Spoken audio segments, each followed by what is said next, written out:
Assalomu alaykum hammaga. Hammalarni Weekly Outlook'da ko'rib turganimdan xursandman. Ya'ni haftalik rejalarni ko'rib chiqamiz. Xo'sh, bizda Dexa'dan boshlaymiz. Xo'sh, Dexa'da bizda kunlik time frame o'tadigan bo'lsa, Salsat juda aktual hisoblanyapti. Ya'ni Salsat zonamiz juda qiziqroq zona ko'rinyapti. Xo'p, undan oldin 1 soat time frame o'tib qaragan bo'lsak, bizda Baysat ham bor. Ya'ni soatlikda Baysatimiz bor. Bizda ertangi kun, ya'ni dushanba kuni bozorni skip qildik. Ya'ni NFP haftasidan keyin asosan range holatda bo'ladi bu narx. O'sha yerda o'tkazib yubordik. Xo'sh, endi bizda Baysat narx oladigan bo'lsa, ya'ni olib turib tasdiq beradigan bo'lsa, nuqtalardan qaytishdan ishlab oladigan mumkin. Salsat tomon. Ya'ni shu aytgan aktual, lekin narx joyidan ketib qolishligi ham mumkin. Ya'ni mana shu imbalansni o'zidan ketib borishligi ham mumkin. Endi ertangi kunda ochilishni ko'ramiz. Ya'ni seshanba kuni London qanaqa harakat qilib, Nyu-Yorkda bir savdoga kirib ko'rsak bo'ladi. Ya'ni kilzon vaqtlarini qaraymiz. Hozirda shunaqa. Xo'sh, GBPda ham, ya'ni funtda ham shu ejayi bizda pasta salsat qilib ko'ramiz. Ya'ni katta time frame o'tib qaragan bo'lsak, weeklyda bizda mana bu zona qiziq ko'raman. Dashib ketishligi ham mumkin. Oradagi narx punkt 700.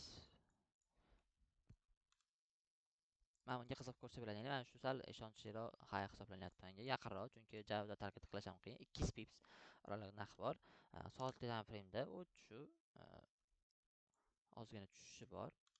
Ya'ni mana shu highgacha tushadigan bo'lsa, ishlab ko'rsak bo'ladi. Ya'ni yevro, GBP, DXY hammasi bir xil yo'nalishda bo'ladi, lekin DXY teskari bo'ladi. Ya'ni bular bir-biriga teskari para hisoblanadi. Xo'sh, yevroni ko'rsatib o'taman. Hozir yevroda ana o'sha bizda lowga tushib beradigan bo'lsa, biz zalshi buy ishlab ko'rsak bo'ladi. Ya'ni bizda mana bu zona juda chiroyli zona hisoblanadi. Ya'ni shu narsa tomon katta ehtimol harakat qilmoqchimiz. Oladigan bo'lsa, o'sha aytganimdek ertaga Nyu-York vaqtida savdoga kirib ko'rsak bo'ladi. Ya'ni minimum oladigan bo'lsa, bizda tasdiq bilan savdoga mana shudan qo'shilib olsak bo'ladi. Ya'ni atkatidan kirib olsak bo'ladi. Xo'sh, qiziqtirib turgan narsa bizda tillarda ham uchun mana bu zona bizda globalniy highlar juda qiziq zonasi hozirda. Kunlik time frame bizda globalniy high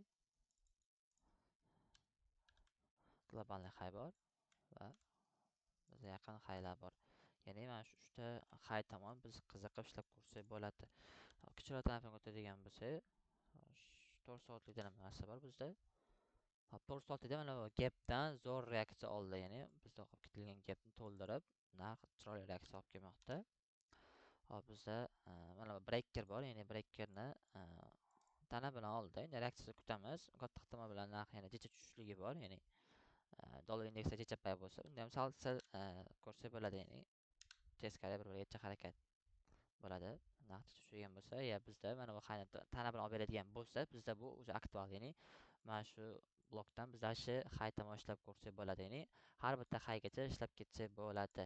Ya'ni chiqadi, buni oladi. Olgandan keyin mana shu tasdiq qilgan oladi, yana qo'shilib olib turib, ya'ni olgandan keyin atkat qo'shilib, ya'ni dash ishlab ketsa bo'ladi. Ya'ni MMXM modeli bo'yicha globalniy highga katta ehtimol hujum ko'rmoqchi bo'lsak bo'ladi. Ya'ni ertangi kun yana kuzatamiz, ya'ni narx nima qilmoqchi, oldindan shuni bilib turib ishlab ko'rsak bo'ladi. Ya'ni Nyu-York vaqtiga to'g'ri keladi asosan. Ya'ni bizda Asia range, Frankfurt liquidness, London bizda aldamchi harakat qilishligi mumkin. Shuning uchun London skip qilgan holatda Nyu-York vaqtida savdoga kirsak, bizda bu ideal bo'ladi. Hammaga rahmat.